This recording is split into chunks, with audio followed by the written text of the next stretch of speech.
I'm Mel Arthurs, one of the authors of this paper on the challenges of developing a mobile psychomotor vigilance task, also known as the PVT.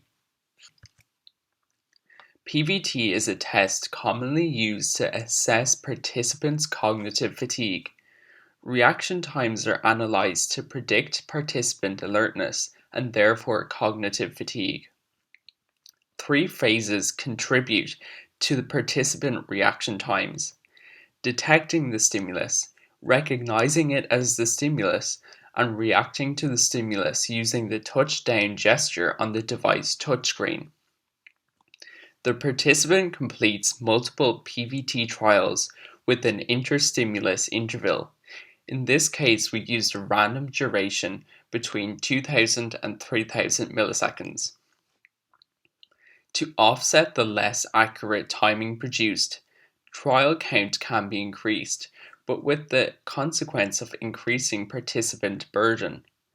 The ideal mobile PVT solution would reduce participant burden compared to traditional lab-based methods.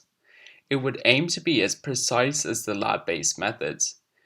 The mobile solution would have the advantage of being more ecologically valid, as participants could complete the test often and regularly in a place of convenience.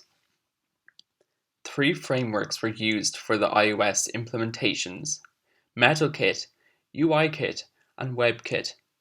This allowed us to compare the reaction time differences across common iOS frameworks. We created and validated an Arduino-based test instrument to test these implementations, where the Arduino simulates a user with a 250 milliseconds reaction time. This would be the ideal user, as 250 milliseconds is the average human reaction time. We validated the instrument using a microphone to detect the touch of the relay on the screen. In the future, we hope to extend these results to include Android implementations as well. We defined a number of key timing measurements to better identify the bottlenecks in the measurement process. The PVT reaction time is the reaction time measured by the PVT implementation. The implementation latency is the sum of the CPU to display latency, the input latency, and the timestamp recording latency. The CPU to display latency is the time taken to execute a graphical update on the screen.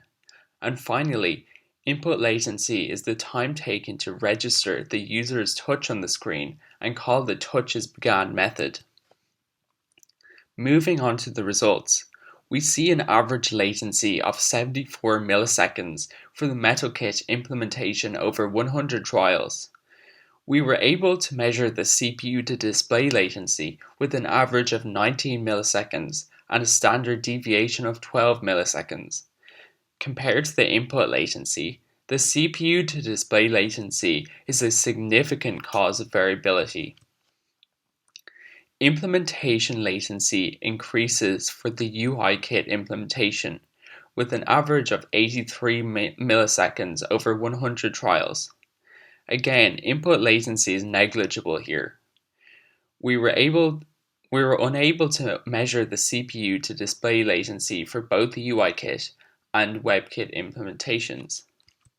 Finally, for the WebKit implementation, the average implementation latency is the most significant at 121 milliseconds over 100 trials.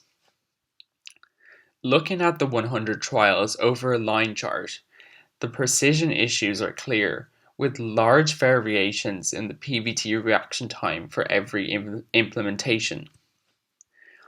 From these results, we can conclude that the mobile PVT results from iOS are overestimated by up to 159 milliseconds.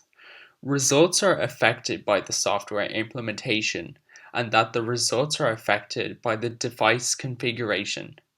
In this paper, we also provide an accessible method of determining these effects for other implementations.